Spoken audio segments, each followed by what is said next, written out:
अस्सलाम वालेकुम नाज़रीन, आप देख रहे हैं टैक्स और आप। एक और बजट, एक और साल, एक और हुकूमत और शोर ही शोर।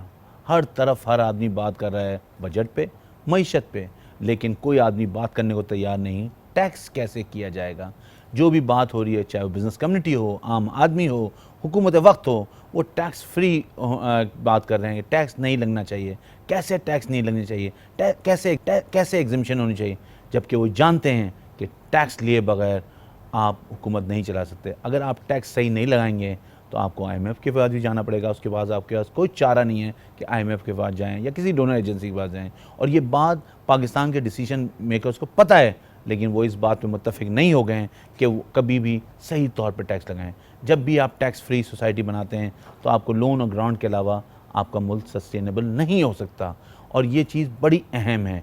आप टैक्स ज़रूर लगाना चाहिए, आपको टैक्स क्रेडिट्स ख़त्म कर देने चाहिए, आपको एग्जिम्पशंस ख़त्म कर देनी चाहिए, आपको रिड्यूस रेट लेके आना चाहिए ताकि हर आदमी जो है वो टैक्स दें। किसी इंडस्ट्री को आपको प्रमोट करना है, आप उस पर कम टैक्स लगाएं, लेकिन ऐसा नहीं हो सकता कि वो आदमी जो है 5 साल के लिए एग्जेम्प्ट हो जाए, जब उस पर टैक्स लगना हो तो अपना दुकान बंद करे और चला जाए। पाकिस्तान में ऐसा होता रहा है और नाक के नीचे होता रहा है, और इसीलिए पाकिस्तान जो है इस वक्त स्ट्रगलिंग कंडीशन में है। और जब तक पाकिस्तान का टैक्स निज़ाम बेहतर तौर पे और ख़ुद अपने जो ज़मीनी हक़ाइक़ हैं उनके मुताबिक नहीं बनाया जाएगा, जब तक ये इकॉनमी का जो बुरा हाल है वो रहेगा। आईएमएफ के पास भी जाना पड़ेगा, डोनर एजेंसीज़ के पास भी जाना पड़ेगा और उनकी मिन्नतें भी करनी पड़ेंगी। तो ये समझना हुकूमत को भी है, ये समझना लोगों को भी है, और ये समझना आप बिज़नेस कम्युनिटी को भी है कि टैक्स, हर आमदनी पर टैक्स जो है ज़रूरी है, और टैक्स के बगैर मुल्क की सर्वाइवल नहीं है। आजकल बहुत बात हो रही है कि चार्टर इकॉनमी हो, लेकिन चार्टर इकॉनमी के लिए टाइम भी होना चाहिए। सही टाइम जो है वो मेरे ख्याल में इलेक्शन जब भी हों, उस इलेक्शन के बाद जब जो भी हुकूमत आए, वो राइट टाइम है कि वो बैठ के सारी जो पॉलिटिकल पार्टी हैं उस वक्त डिसीजन करें कि जी जो भी टर्म होगा इसमें जो है ये डिसीजन दिए जाएंगे, इस तरह इकॉनमी को आगे बढ़ाया जाएगा, ये टैक्स के सिस्टम होंगे। लेकिन जो टैक्स पे बात नहीं की जाती, उसकी वजह से पाकिस्तान की इकॉनमी बहुत बदहाल है, और ये ज़रूरी है आमदनी पे टैक्स लगाया जाए, कम हो उस, क्योंकि वो नया बिज़नेस है तो उस वक्त उसके पर कम हो, लेकिन कोई भी स्कॉट फ्री या टैक्स फ्री नहीं जाना चाहिए। हमें यहाँ ब्रेक लेना है, ब्रेक से वापस आ देंगे तो अपने मेहमानों से बात करेंगे। वापस आते हैं ब्रेक के बाद।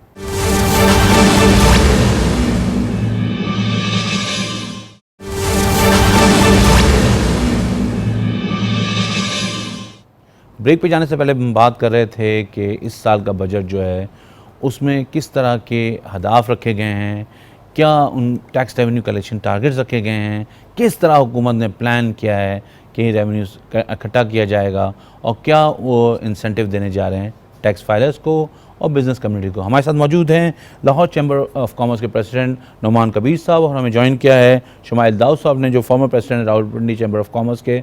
से बात करते हैं। अस्सलाम वालेकुम। वालेकुम अस्सलाम। जी नुमान साहब। जी जी बिल्कुल, आवाज़ आ रही है मुझे। जी हाँ, बहुत शुक्रिया आपने हमारे वक्त निकाला। नुमान साहब, आप इस बजट को कैसे देखते हैं? जो सूरत हाल है, ये जो बजट आया है, बिज़नेस कम्युनिटी इसको कैसे देख रही है, और आप क्या समझते हैं हुकूमत ने क्या ऐसे इक़दाम किए हैं जो कि बिज़नेस को प्रमोट करने के लिए, या कुछ ऐसी चीज़ें हैं जो हुकूमत मिस कर गई है? जी thank you so much for inviting. जी सबसे पहले तो मैं ये कहना चाहूँगा कि ये जाहिर है ये बजट एक डेफिसिट बजट था, 5.5% ऑफ द जीडीपी का जो डेफिसिट था। तो और हम, सच्ची बात है, बिजनेस कम्युनिटी को बहुत ज़्यादा एक्सपेक्टेशंस भी नहीं थी हुकूमत से इस वक्त, जबकि बड़े टफ टाइम चल रहे हैं पूरी दुनिया में और बिलखसूस पाकिस्तान में, तो बहुत सी उम्मीदें भी नहीं थी। और हकीकतन एज अ गुड पाक सिटीजन हमारी ये ख्वाहिश भी थी कि टफ डिसीजन हुकूमत ले ताकि मुल्क का मामलात चलते रहें। अगर हम बजट का टोटल लेआउट देखें जी तो तकरीबन 9.5 ट्रिलियन का है। इसमें से तकरीबन 4 ट्रिलियन तो डेट सर्विस के लिए रखा गया, उसके बाद डिफेंस के लिए 1.5 ट्रिलियन रखा गया, तकरीबन इसके लिए ये जो हमारी पेंशन के लिए भी इतने पैसे रखे गए। तो आप खुद जो पब्लिक सेक्टर प्रोग्राम है वो पिछले साल से 1,000 अरब रुपया फर्दर कम कर दिया गया, 9 ट्रिलियन की जगह 8 कर दिया गया। तो दिस शोज के गवर्नमेंट खुद जीडीपी को भी स्लो करना चाह रही है और महंगाई भी 100% होगी। जहां तक ग्रोथ तो उन्होंने एंटिसिपेट किया कि 5% की वो एंटिसिपेट किया, लेकिन जो उन्होंने एक्सपोर्ट टारगेट रखा है वो $35 बिलियन है। तो आप क्या समझते हैं कि ये अचीव कर पाएगी हुकूमत? इसमें मेरा ख्याल है कि ज्यादा मुश्किल नहीं होगी। अनफॉर्चुनेटली हमने सबसे ज्यादा डिपेंडेंसी एक मरतबा फिर टेक्सटाइल पे रखी, जो कि मैं समझता हूँ बड़ी गैर मुनासिब है। हमें सिर्फ टेक्सटाइल पे डिपेंड नहीं करना चाहिए बल्कि और सेक्टर्स पे भी। आईटी में पाकिस्तान ने बहुत तरक्की की है। 500-600 मिलियन से हम इसको तकरीबन $2.5 बिलियन तक ले गए हैं। हमें हर सूरत पे उसको तवज्जो देनी चाहिए और दूसरे सेक्टर्स पे ज्यादा तवज्जो दें ताकि उसमें बेहतरी आ सके। बिलखसूस मैं ये कहना चाहूंगा कि इस बजट में जो हमारा सबसे बड़ा खर्चा होता है इस वक्त पाकिस्तान का, वो होता है तेल की इंपोर्ट का। लेकिन हमने ऑयल सब्स्टिट्यूशन पे कोई काम नहीं किया, कोई डैम के लिए कोई पैसे नहीं रखे, गाड़ियों का डिलीशन प्रोग्राम के लिए हमने कुछ सख्ती नहीं की कि ताकि हम सबसे ज्यादा जहां हमारी कंजप्शन होती है, जहां जहां हमारा डॉलर खर्च आता है, हमें चाहिए हम उसकी इंपोर्ट सब्स्टिट्यूशन पे ज्यादा तवज्जो दें ताकि वो वहां पाकिस्तान बेहतर हो सके। नहीं तो आप ये समझते हैं कि ये जो फिगर्स हैं इनमें प्रॉपर होमवर्क नहीं हुआ हुआ, या हुकूमत अब इस पे कोई काम करेगी? ये कैसे आप देख रहे हैं कि ये अचीवेबल आपको नहीं लग रहा है इस वक्त? जी देखिए, मैं ये 35 बिलियन को बहुत बड़ा टारगेट नहीं, बिल्कुल ये हो सकता है, ये अचीवेबल भी है और ना ही मैं इन फिगर्स को गलत कहूंगा। लेकिन मैं ये कहूंगा कि इनको अचीव करने के लिए जो हुकूमत ने कोई वाज़ेह प्रोग्राम नहीं दिया, वो जरूर देना चाहिए कि जी इनको अब इन फिगर्स को अचीव करने का क्या तरीका है। मिसाल के तौर पर अगर हम एक छोटी सी बात लें, टैक्स रेवेन्यू का टारगेट रखा गया है 7 ट्रिलियन। जी, अब पिछले साल की निस्बत तकरीबन 1000 अरब रुपया ज्यादा, पिछले साल 6 ट्रिलियन था। अब क्या ये मौजूदा जो टैक्स पेयर्स हैं इन्हीं को निचोड़ा जाएगा या टैक्स बेस ब्रॉडन करने की भी कोई बात की जाएगी? उसके ऊपर हुकूमत खामोश है इस वक्त। ठीक है। अच्छा, कॉस्ट ऑफ डूइंग बिजनेस भी हमारी जो है बढ़ी रही है पेट्रोल की वजह से, गैस की वजह से। तो ये जो कॉस्ट ऑफ डूइंग बिजनेस है ये तो एक्सपोर्ट को बढ़ने से रोकेगी आपके ख्याल में?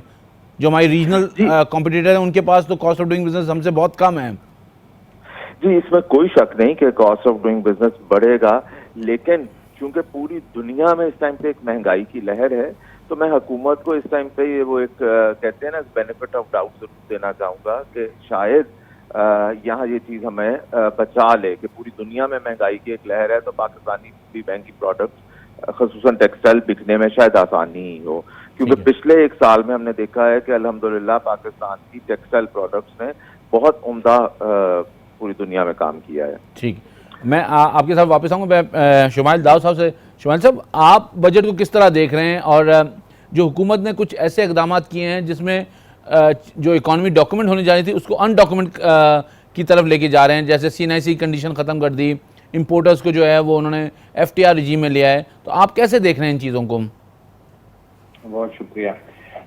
देखें, इसमें जो चीज़ जनरली स्पीकिंग मैं एग्री करता हूँ कि इन हालात में बहुत ज़्यादा कुछ एक्सपेक्टेशन भी नहीं थी, और ये जो बजट है इसका टोटल फोकस सर्वाइवल है, IMF प्रोग्राम के अंदर रहना है ताकि हमें जो एक साथ मिलनी है वो मिल जाएं और हम स्टेबिलिटी की तरफ चले जाएं।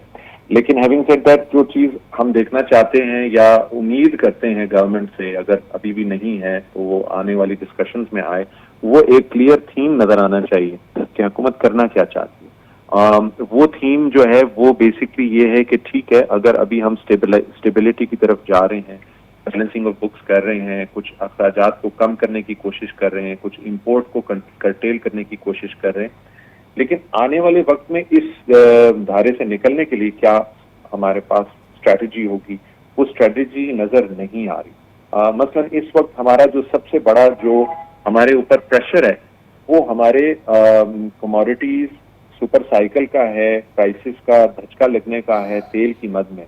तो क्या अल्टरनेटिव्स हैं जो हम आने वाली चंद सालों में हम स्ट्रैटेजी के तौर पे लाएं? खुर्दनी तेल एक बहुत बड़ा एक और हमारा चैलेंज है। क्या हमारे पास कोई स्ट्रैटेजी है कि हमने उसके मद में कुछ रखा है? बायोफ्यूल्स का इस्तेमाल करने से हम क्या तेल के ऊपर जो दारोमदार है उसको कम कर सकते हैं? खुर्दनी तेल की पैदावारी जो मुल्क के अंदर की सलाहियत है उसको क्या इंक्रीज कर सकते हैं? ये कुछ ऐसी स्ट्रैटेजीज हैं। Having लेकिन said शुमाइल that, साहब, हमारे यहाँ जो भी हुकूमत आती है उसकी स्ट्रैटेजी तो नहीं होती। वो जब अपोजिशन में होती है तो वो ब्लेम कर रही होती है कि IMF की तरफ क्यों गए, जब वो हुकूमत में आती है तो कहती है हमें IMF के बगैर हम सर्वाइवल नहीं हाँ, है। तो ये अब हम चाह रहे हैं कि तमाम लोग चले, पिछली गवर्नमेंट को हम बेनिफिट ऑफ डाउट देते थे कि जी उनका पहला दौर है तो वो इमेच्योर हैं। अब ये तो नहीं कह सकते कि हम इमेच्योर हैं, ये तो बहुत दफा गवर्नमेंट में रह चुके हैं।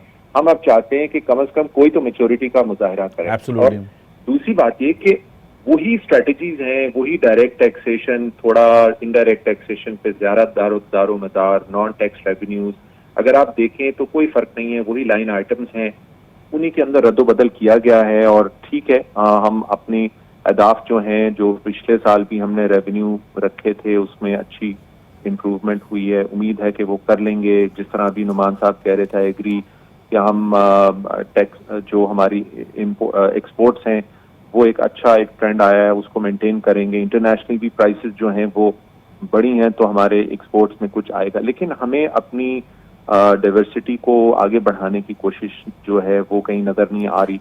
और फिर जो हमारे जो लॉसेस हैं नेशनल सतह पे, चाहे सर्कुलर डेट की सूरत में या स्टेट ओन्ड एंटरप्राइजेज हैं, उनको हमने बुक से उतारना है, प्राइवेटाइज करना है, बेचना है। ये प्राइवेटाइजेशन में इन्होंने 96.4 बिलियन रखा है इन्होंने, तो आप क्या समझते हैं कि हमारी जो सिक इंडस्ट्रीज हैं जो हमारी इस वक्त हैं, उनको लोग खरीदने के लिए पाकिस्तान उनके लिए एक अच्छी जगह है इस वक्त? देखो, फॉरेन डायरेक्ट इन्वेस्टमेंट लाना डेफिनेटली मुश्किल है, बिकॉज जो भी कोई इंटरनेशनली इन्वेस्ट करते हैं तो वो जब तक बहुत स्वीट डील ना हो और फिर कंपेटिटिव है दुनिया, तो वो बड़ा मुश्किल है। लेकिन डेफिनेटली मुल्क के अंदर भी ऐसे इदारे हैं, लेकिन इस वक्त उनको मेरे ख्याल से या मेरे अंदाजे के मुताबिक सिर्फ उससे प्रोसीड्स हासिल करना तो एक उसका कह लें कि एक सोल्यूशन है। दूसरा ये कि वो लॉसेस को कर्टेल करना, यानी मजीद हमारे एक्सपेंसेस जो हैं वो हम कट करें, तो ये बड़ा जरूरी होगा। दूसरी बात ये कि आई थिंक कि गवर्नमेंट को अपनी पेंशन फंड जो है एक बहुत बड़ा हमारा ये एक ब्लैक होल बन गया है, हमें इसको समझने की जरूरत है कि इसको हम किस तरह से अब बहुत सी चीजों को हमें इन डेप्थ जाके करने की जरूरत है, रीफैशन करने की जरूरत है। और डिफिकल्ट डिसीजन सिर्फ पेट्रोल बढ़ाना नहीं है, डिफिकल्ट डिसीजन स्ट्रक्चरल तब्दीली लाना है। तो उस हद तक आई थिंक एक बट उसके लिए होमवर्क होना जरूरी है सर।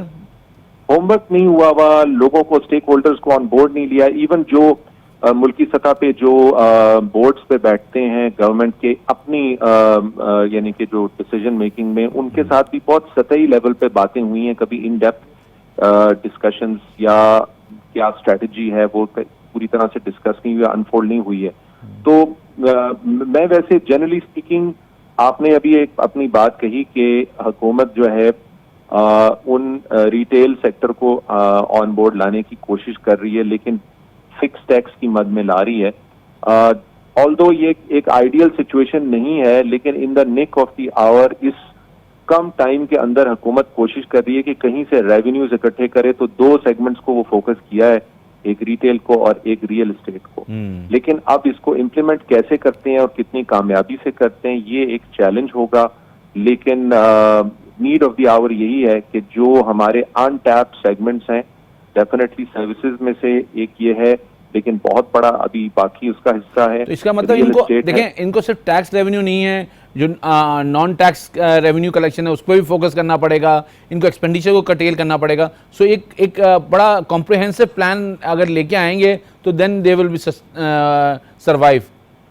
अनफॉर्चुनेटली अब डिफिकल्ट डिसीजंस जो हैं वो सिर्फ इस पेट्रोल या गैस या बिजली की हद तक नहीं होंगे, हमें बहुत डिटेल और सस्टेन्ड डिफिकल्ट डिसीजंस लेने पड़ेंगे और कॉम को कॉन्फिडेंस में लेके बताना पड़ेगा कि तमाम सेगमेंट्स, इनकम कहीं से भी हो, किसी भी तरीके से हो, इनकम को टैक्स करना पड़ेगा। और हमें शायद एक अंदाजे के मुताबिक ये तो अभी 7 ट्रिलियन के करीब है, आई थिंक इन आने वाले वक्त में हमें 9-10 ट्रिलियन हमारा रेवेन्यू इकट्ठा हो, फेडरल टैक्सेस, डायरेक्ट टैक्सेस इस मद में आए और हमारी डेफिनेटली एक्सपोर्ट्स बढ़ें, फॉरेन डायरेक्ट इन्वेस्टमेंट बढ़े, तब ही हम सस्टेनेबल बुनियादों पे IMF प्रोग्राम से एग्जिट करने में कामयाब हो सकेंगे ठीक है। और आगे शुमाइल साहब, मैं आपकी बात बात हूँ, बिल्कुल आपकी बात पॉइंट ऑफ बहुत क्लियर आ गया कि स्ट्रक्चरल रिफॉर्म्स लाने पड़ेंगे और ये सिर्फ एक टफ डिसीजन नहीं है कि पेट्रोल की कीमत बढ़ा दी। ये बड़ा कॉम्प्रिहेंसिव प्लान है और इसके लिए अगर तैयार है हुकूमत तो ये तो अभी पता नहीं है और ये पता चलेगा आने वाले वक्त के साथ। नुमान साहब, मैं आपकी तरफ आता हूँ। ये जो हुकूमत ने एक स्कीम आई हुई थी इंडस्ट्री के लिए, जिसमें उन्होंने कहा था कि अगर आप इंडस्ट्री लगाएं तो नो क्वेश्चन आज, उसको उन्होंने रैप अप कर दिया है, रोल बैक कर दिया है। तो आप क्या समझते हैं कि एक्सपोर्ट अगर आप बढ़ाएंगे तो जब तक इंडस्ट्री को आप सपोर्ट नहीं करेंगे तो एक्सपोर्ट कैसे बढ़ेगी? आप बिल्कुल दुरुस्त फरमा रहे हैं और मेरे ख्याल ये पिछली हुकूमत का जाते जाते बड़ा ही अच्छा फैसला था कि जिस तरह कंस्ट्रक्शन पैकेज दिया गया इस तरह ही तमाम इंडस्ट्री को भी पैकेज देते हैं। मौजूदा हुकूमत ने मेरे ख्याल ये रोल बैक करके अगर ये कर दिया है तो बहुत गलत किया है और this has to be continued, क्योंकि हमें किसी ना किसी तरह ब्लैक इकोनॉमी को वापस लेके आना है व्हाइट इकोनॉमी में, और जो अनडॉक्यूमेंटेड सेक्टर है वो ताकि किसी तरह वापस आ जाए इंडस्ट्री में। जो शुमाइल साहब ने बातें की मैं उनसे 100% मुत्तफिक हूँ, लेकिन अगर हम उनको एक जुमले में सम अप करें ना तो वो है, उन्होंने चार्टर ऑफ इकोनॉमी की बात की है कि हमें खुदारा एक सारी सियासी जमातें मिलके एक चार्टर ऑफ इकोनॉमी पे आ जाएं, एक जगह पे तय कर लें बात कि हम अगले 10 सालों में पाकिस्तान को कहाँ ले जाना चाहते हैं। उसकी सबसे ज्यादा जिम्मेदारी मौजूदा हुकूमत पे आती है कि किसी ना किसी तरह सियासी जमातों को एक नहीं, लेकिन नुमान साहब आप ये समझते हैं कि ये राइट टाइम है चार्टर ऑफ इकोनॉमी? बिकॉज इस वक्त तो हुकूमत को यही नहीं पता कि कल कितने दिन वो रहेगी और इलेक्शन के बाद एक टाइम होता है जब नई कोई जो भी हुकूमत आए वो उसको फिर चार्टर इकोनॉमी उसके लिए। मेरा ख्याल है this is all the more reason जी कि हुकूमत को फौरी तौर पर चाहे 1 महीने के लिए है फौरी तौर पर ये फैसला करें, क्योंकि जब तक ये ही एक मुल्क की बका है। इस टाइम पे तो हम डूब रहे हैं ना, डूबते हुए जहाज को हर सूरत में हमें बचाना है और हमें सारे मिलकर ये फैसला करना है कि हमने मुआशी तौर पे पाकिस्तान को कहाँ ले जाना है। हर हुकूमत आने वाली हर 2 साल बाद हमें पता लगता है, जिस तरह भी आपने बात की कि वो इंडस्ट्रियल पैकेज था वो रिवाइव हो गया। अब जो इंडस्ट्रियलिस्ट था अभी वो तैयारी कर रहे थे कि क्या हमने पैसे वाइट करवाने हैं और फिर हम किस सेक्टर में जाएंगे, साथ ही पता लगा हुकूमत बदल गई है और ये रोल बैक हो गया। तो ये मुआशी प्रोग्राम एक दफा जो हमारे यहाँ एक टेंडेंसी है सर वो कि अगर पिछली हुकूमत ने कोई अच्छा काम भी किया है उसको भी रोल बैक कर देते हैं। ये बड़ी खराब टेंडेंसी, इससे हम बैक टू स्क्वायर वन आ जाते हैं। बदकिस्मती है आपकी। मैं इस सिलसिले में एक और बात ऐड करना चाहूंगा कि इस टाइम पे गवर्नमेंट के पास क्योंकि पार्लियामेंट में ज़ाहिरन एक मेजॉरिटी और अपोजिशन नहीं है, तो ये जो सर्कुलर डेट की नफूसत हर 2 साल बाद आके वहीं की वहीं दोबारा खड़ी हो जाती है। तो हुकूमत को चाहिए जो हम अपने जो बिजली के हमने किए हुए मुआहदे इनको एक मरतबा फिर रिवाइज करे। पहले हमेशा कहा जाता था कि जब पार्लियामेंट ये कर सकती है और जब पार्लियामेंट में मेजॉरिटी होगी हुकूमत तभी ये फैसला कर सकती है। तो मेरे ख्याल PMLN के पास एक बड़ा अच्छा मौका है कि इस टाइम पे पार्लियामेंट में इनको रिवाइज करें अपने तमाम जो हमने बिजली के गलत मुआहदे किए हैं जिनकी वजह से सर्कुलर डेट हर कुछ देर बाद आके खड़ा हो जाता है, उसको हमें जरूर रिवाइज करना चाहिए। तो आपके ख्याल में भी और शुमाइल दाऊद साहब के ख्याल में भी कि हमें जो है स्ट्रक्चरल रिफॉर्म की तरफ जाना चाहिए और कुछ ऐसे डिसीजन लेने चाहिए जो कि लॉन्ग टर्म भी हों और एक चार्टर इकोनॉमी की बात भी की जा रही है ताकि एक कंसेंसस के साथ आगे चला जाए। हुकूमत किसी की भी हो, माशी तौर पर चीज़ जो पाकिस्तान को एक पाथवे लेना चाहिए। कंसेंसस बहुत जरूरी है। जिस तरह शुमाइल साहब ने कहा, हमें लाहौर चैम्बर को भी ऑन बोर्ड बहुत कम ले रही है हुकूमत, तो चेंबर्स को स्टेक होल्डर्स को ऑन बोर्ड लेकर ये फैसले करें। ठीक, बहुत शुक्रिया। आप लोगों का पॉइंट ऑफ व्यू आ गया। हमारे साथ हमारे मेहमानों ने बात की, बड़ी अच्छी बात की। उन्होंने कहा डिसीजन सिर्फ ये नहीं है कि पेट्रोल की कीमत बढ़ानी है या नहीं है, टफ डिसीजन ये है कि आपने कंड्यूसिव एनवायरनमेंट पैदा करना है, आपने स्ट्रक्चरल रिफॉर्म्स लाने हैं, आपने अपने एक्सपेंसेस को कर्टेल करना है, आपने अपनी रेवेन्यूज़ बढ़ाने हैं, टैक्स रेवेन्यूज़ बढ़ाने हैं, नॉन टैक्स रेवेन्यूज़ बढ़ाने हैं। अब ये कैसे होगा, इसके लिए होमवर्क होना चाहिए, इसके लिए एक रिसर्च बेस्ड काम होना चाहिए, लेकिन लॉन्ग टर्म काम होना चाहिए और उसमें कंसेंसस भी होने चाहिए और उसमें एक सबको ऑन बोर्ड होना चाहिए, जब ये जाके सस्टेनेबल होगी। वरना अगर कोई अच्छा इक़दाम करेगा तो दूसरा आके उसको रोल बैक कर देगा और पाकिस्तान 2 कदम आगे बढ़ेगा और 4 कदम पीछे चढ़ेगा। हमें यहाँ ब्रेक लेना है, ब्रेक से वापस आते हैं, अपने दूसरे मेहमान से बात करते हैं, वापस आते हैं ब्रेक के बाद।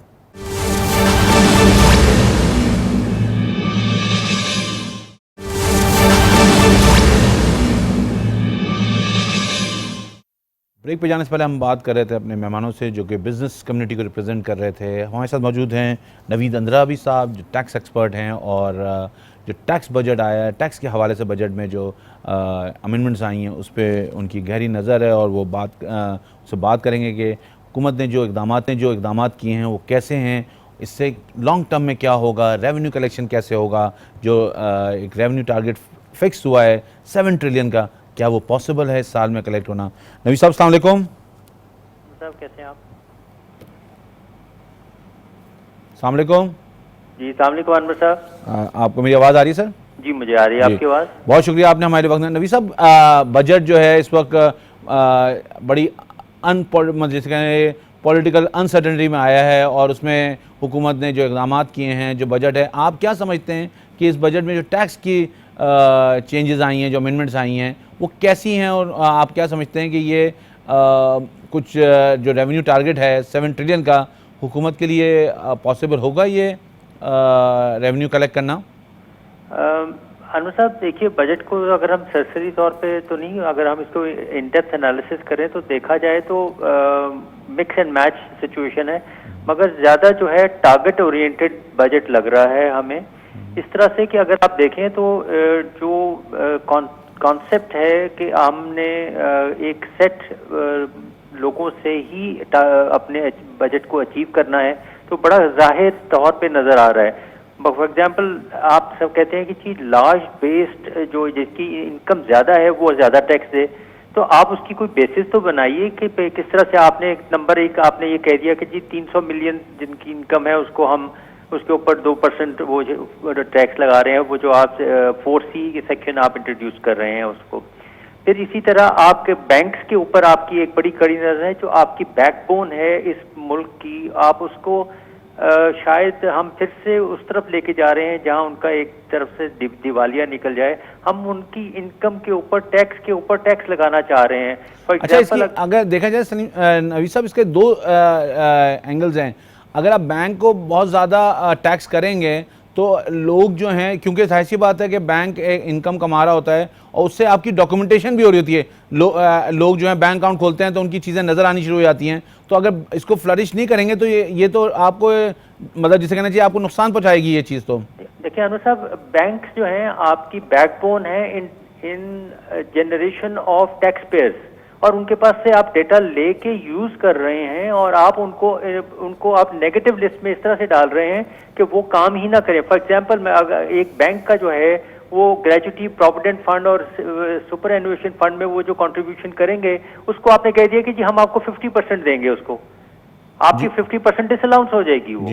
ये आप बताइए ये कहाँ, मतलब वो एक सारा कंट्रीब्यूट कर रहे हैं, वो पैसे किसको जाने हैं? एक सैलरीड एम्प्लॉय को जो उसके लिए काम कर रहा है। इसका मतलब है कि वो उसकी कंट्रीब्यूशन कम कर देंगे। तो मेरा डिसअलाउंस होना है तो मैं 100 रुपए देना था, मैं अब देता ही 50 रुपए हूँ।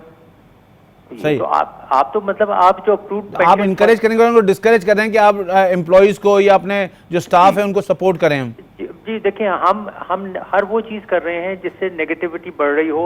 मतलब जो लोग आपकी इकोनॉमी की बैकबोन है, यानी कि बैंक्स आपके इकोनॉमी की बैकबोन है, जो आपको फैसिलिटेट करें। मसलन भाई आप देख लीजिए, एक स्वैप का प्रोग्राम लेके आ रहे हैं, जो इंटीग्रेटेड प्रोग्राम है कि आपने विदहोल्डिंग जो है वो पहले आपने अप्रूवल लेनी। अब आप देखिए बैंक्स जो हैं वो अगर विदहोल्डिंग करने से पहले अब FBR की अप्रूवल लेंगे तो फिर आप बताइए वो क्या सिस्टम होगा, किस तरह होगा वो। इस वक्त नवीद साहब बैंक पे अगर आप देखा जाए तो क्या प्रपोज किया, क्या परसेंटेज टैक्स आ गया है? देखिए पहली बात तो ये है कि जो बैंक्स का रेट नॉर्मल टैक्सेशन था वो 35% से 45% पे चला गया। ओके। दूसरा, एक आपको याद होगा कि पिछले साल उन्होंने सब रूल 6A में एक सब रूल 6 डाला था जी। रूल 6A में ऑफ द 7th शेड्यूल में एक सब रूल डाला था जिसको कहते थे जो आपका एसेट डिपॉजिट रेशियो था। ठीक है। तो उस रेशियोज के ऊपर उन्होंने कहा था कि आपका 40% से अगर आपका ये कम होगा तो हम 55% लगाएंगे, अगर 50% तक होगा तो 49% लगाएंगे, और अगर 50% से ज्यादा होगा तो आपको नॉर्मल रेट ऑफ टैक्सेशन होगी। सही है। तो यानी कि आप ये बैंक को फोर्स कर रहे हैं कि वो लोन्स जो हैं वो ज्यादा दें, चाहे डिपॉजिट कम करें। जी नहीं, आपके जो डिपॉजिट्स हैं जो कि स्टेट बैंक के पास रिजर्व्स में पड़े हैं उनको कम करें और जनरल पब्लिक को आप लोन्स दें ताकि वो ज्यादा डिफॉल्ट हो और बैंक करप्ट चले जाएं, बैंकरप्सी की तरफ चले जाएं। आप बगैर सोचे समझे लोन एक्सटेंड करना शुरू कर दें। अब आप ये भी भूल रहे हैं कि स्टेट बैंक की एक बड़ी स्ट्रिक्ट पॉलिसी है जिसको आप KYC कहते हैं, नो योर कस्टमर। तो आपने अगर उसकी अप्रूवल नहीं की, आपने उसको आम आदमी को पैसे देने, तो ये इस तरह की चीजें मैनूवर अगर करनी शुरू कर दी बैंक्स ने, तो वो जो स्टेट बैंक की पॉलिसी है उसको भी तो वो नवीद साहब, तो अगर अपेरेंटली देखें तो 45%, फिर 2% वो 4C का टैक्स है जो कि पॉवर्टी एलिवेशन का है, और सुपर टैक्स जो है वो 4% है। देखिए सुपर टैक्स तो अभी 22 में है, उसके बाद तो नहीं, हम उसकी बात नहीं करते। ये 49% से के करीब आप देखिए ये पहुंच जाएगा। ठीक है, तो आप एक बैंक से 49 यानी कि उसकी आमदनी का 50% ले लेंगे तो ठीक क्या है। करेगा वो? ठीक है। अच्छा, उसके अलावा आप क्या समझते हैं कि ये आपके ख्याल में ये तो एक हार्श अमेंडमेंट है, उसके अलावा जो ये जो डीम्ड इनकम का कॉन्सेप्ट है, आप क्या समझते हैं कि ये गवर्नमेंट जो है ये उन्होंने सही अप्रोच अडॉप्ट किया है या कॉन्स्टिट्यूशन इसकी इजाज़त नहीं देता? देखिए अनवर साहब, अब यकीनन बहुत इसके अंदर किसी ने किया होगा, मगर मेरी नाकिस राय में तो ये है कि मुझे तो समझ नहीं आ रही कि ये डीम्ड इनकम का कॉन्सेप्ट ऑन ओपन प्लॉट्स कैसे आएगा। ठीक है, मतलब अगर मेरे पास ओपन प्लॉट है तो आपने अगर ऐसा ही काम करना था तो आप वेल टैक्स लगाएं और लोगों को कहें कि जी हम आपसे 2%, 3%, 5% जैसा पहले हो था, आप वेल टैक्स लगा दें, लोगों के एक्यूमुलेशन ऑफ वेल्थ ना हो। ठीक है, तो आपके ख्याल में वेल्थ टैक्स लगा दिया जाए। और ये जो 4 साल में एक दफ़ा ऑडिट का वो जो हुकूमत ने अमेंडमेंट प्रपोज की है, इसको आप कैसे देखते हैं? देखिए ये पॉजिटिव साइन है। इससे ये होगा कि लोगों को एक तसल्ली। अभी इस वक्त हर वक्त मेरा हर साल एक्सपोज है जी, इस वक्त आप देखिए, इस वक्त जो जितनी भी सेंसेशन फैली हुई है, इस वक्त 2016 जो कि टाइम बार्ड हो रहा है, उसको किसी ना किसी तरीके से उन्होंने ऑडिट में सिलेक्ट करके या 122(5)A में वो करके, तो ये एक चीज आ जाएगी कि जी ऑडिट कम से कम नहीं होगा। इसका मतलब ये होगा कि अगर कोई डेफिनेट इंफॉर्मेशन आई है या अगर कोई एरोनियस और प्रेजुडिशियल इवेंट हुआ है तो फिर एक्सरसाइज होगी, वरना ऑडिट 4 साल में एक दफा हो जाए, इट्स अ पॉजिटिव साइन। और CNIC की जो कंडीशन इन्होंने खत्म कर दी है। देखिए हम एक तरफ बात करते हैं डॉक्यूमेंटेशन ऑफ इकोनॉमी की, तो ये अगर हम CNIC को खत्म कर दें, आप उसको यूज ही नहीं करना चाह रहे, तो आपके ख्याल में थ्रेशोल्ड बढ़ा देना चाहिए था, ज्यादा बेहतर था CNIC का? देखें आप कुछ भी कर सकते हैं मगर ये कंडीशंस ना लगाएं, क्योंकि आपने इकोनॉमी को करना है। देखिए हमारी प्रॉब्लम ही यही है कि हम we are an undocumented economy. हम उस तरफ जा रहे हैं, अगर जा रहे हैं तो उसको पॉजिटिव एक्ट रहने दीजिए। ठीक है। और ये जो हुकूमत ने इकदाम किया है कि अकाउंटेबिलिटी ऑफिसर्स की नहीं होगी, तो इसको आप कैसे देखते हैं? देखिए ये हम फिर से वापस उस तरफ जा रहे हैं कि nothing will happen, there is no accountability. मेरा ख्याल था कि शायद अकाउंटेबिलिटी आ जाएगी और हम किसी के खिलाफ कुछ हो सकेगा अगर साबित हो जाए, और ये नहीं है कि ये एकदम इल्जाम लग गया तो वो ऑफिसर जो है, somebody has to put an allegation and then has to prove it also। अब आप कह रहे हैं कि ये हो ही नहीं सकता, तो अब जो पहले हो रहा था वो अब फिर होता रहेगा। ठीक, तो FTR रिजीम भी ये वापस रीइंट्रोड्यूस करने जा रहे हैं? जी वो जा नहीं रहे, मेरा ख्याल है प्रपोज तो कर दिया और हो भी जाएगा।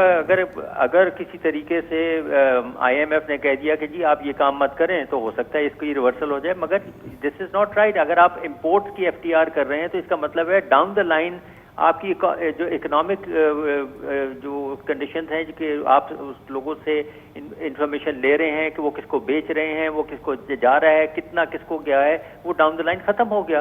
आपके पास इंफॉर्मेशन ही नहीं आएगी। वहां पे इंपोर्ट हो गया, उसने सिर्फ लिखना है कि मैंने 100 रुपये लिया, मेरा 5 रुपये टैक्स कटा, थैंक यू वेरी मच, खत्म हो गई। बहुत शुक्रिया नवीद साहब। हमारे साथ मौजूद नवीद अंतरावी साहब जो कि एक स्नैपशॉट दे रहे थे कि बजट में साइन टैक्स की, जिसमें बहुत सारी चीज़ें ऐसी थी जिसमें इकोनॉमी को अनडॉक्यूमेंट करने की बात की गई है, और उस तरह जो है पाकिस्तान के लिए एक बहुत बड़ा नुकसान है कि पाकिस्तान का सबसे बड़ा मसला जो हम बात करते हैं, हमेशा हर जगह बात करते हैं कि पाकिस्तान की इकोनॉमी डॉक्यूमेंट नहीं है। पाकिस्तान को डॉक्यूमेंट होना चाहिए। टैक्स रेवेन्यू कलेक्शन जब तक नहीं बढ़ेगी, जब तक पाकिस्तान डॉक्यूमेंट नहीं होगा। बैंकिंग सेक्टर को आपने वो बर्डन कर दिया टैक्स रेट से, आपने उसके बाद जो है फिक्स टैक्स को दोबारा ले आया ताकि सप्लाई चेन ख़त्म हो जाए। आपने इंडस्ट्री के लिए एक एमनेस्टी थी जिसको चैम्बर ने भी अपोज किया कि जी इंडस्ट्री के लिए एक ऐसा इंसेंटिव आया था जिसको जो है लोग ऑप्ट करने जा रहे थे, आपने उसको भी रोल बैक कर दिया। तो ये जो सूरत हाल है, ये चीज़ें आगे बढ़ने के बजाय पीछे हटने वाली बात है, और FTR रिजीम जो है पहले भी कोई इतनी ज़्यादा प्रोडक्टिव नहीं हो सकी, उससे डॉक्यूमेंटेशन ख़त्म होती है सप्लाई चेन की, जैसे हमारे मेहमानों ने बात की। तो हुकूमत को चाहिए ये देखना ज़रूरी है कि CNIC कंडीशन कितनी इंपॉर्टेंट है, इससे डॉक्यूमेंट होगा। आप थ्रेशोल्ड बढ़ा सकते थे, इंपोर्ट से सप्लाई चेन अनडॉक्यूमेंट होगी, आप उसको मिनिमम टैक्स में रखें। और इसी तरह जो एक कंडीशन जो है उन्होंने जो एक प्रपोज़ किया है कि 4 साल में एक दफ़ा जो है ऑडिट हो, ये एक बहुत ही मुस्बत प्रपोज़ल है, क्योंकि हुकूमत ये समझ रही है कि हर साल लोगों का ऑडिट होता है, उससे कोई चीज़ अचीव नहीं होती, किसी किस्म का कोई रेवेन्यू कलेक्ट नहीं होता, तो मेरे ख्याल में ये एक मुस्बत इक़दाम है। लेकिन और बाकी चीज़ें ऐसी हैं जिससे चीज़ें अनडॉक्यूमेंट होगी। लोअर रिटेलर्स के लिए आपने फ़िक्स टैक्स लेके आए हैं, लेकिन उनको मॉनिटर होना ज़रूरी है। अगर वो मॉनिटर नहीं होंगे, और टैक्स ऐसा होना चाहिए जो उनकी अपनी इकनॉमिक एक्टिविटी के मुनासबत हो, ये नहीं हो कि बहुत ही कम टैक्स लगा दिया जाए ताकि आप लोगों को इस वक्त जो है सपोर्ट हासिल करना चाहते हैं, लेकिन at the cost of economy, at the cost of Pakistan tax system, ये नहीं होना चाहिए। हमें अपने प्रोग्राम को क्लोज करना है और हम हमेशा ये बात करते हैं कि मजबूत टैक्स निज़ाम, मजबूत पाकिस्तान।